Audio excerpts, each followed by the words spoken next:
এটাই 51 শক্তিপীঠের মায়ের ওই যে শিলা নিচে দেখুন, এই শিলাটা পড়েছিল।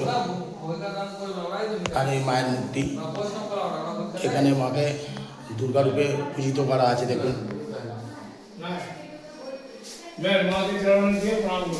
মা দুর্গা চরণে দেন মাকে।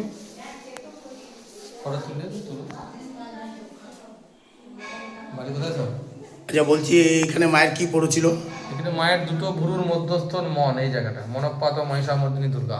এটা সতীপীঠ তো 51 সতীপীঠের একটা পীঠ, তাই তো। তারাপীঠ তো সিদ্ধিপীঠ। সিদ্ধপীঠ। এটা বামদেব সাধনা করে চিন্ময় থেকে চিন্ময়ী তারাকে নিয়ে এসেছে। আচ্ছা, চীন থেকে চিন্ময় তারাকে নিয়ে এসেছে। সাধনা করে চিন্ময় থেকে নিয়ে এসেছে, চিন্ময়ী তারা। আর এটা মায়ের 51 খণ্ডে একটা খণ্ড পড়েছে, দুটো ভুরুর মধ্যস্থল মন।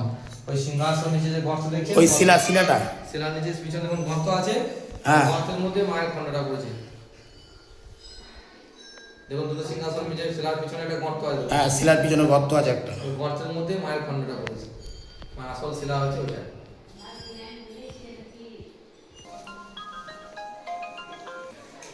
তো গাইস, তোমরা দেখলে এটাই হচ্ছে 51 সতীপীঠের একটা পীঠ। মায়ের ভুরুর মধ্য অঙ্গন পড়েছিল।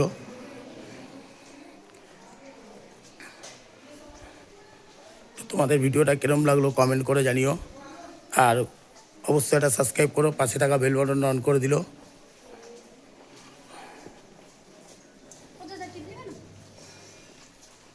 এটা হচ্ছে মা ভবতারিণী মন্দির।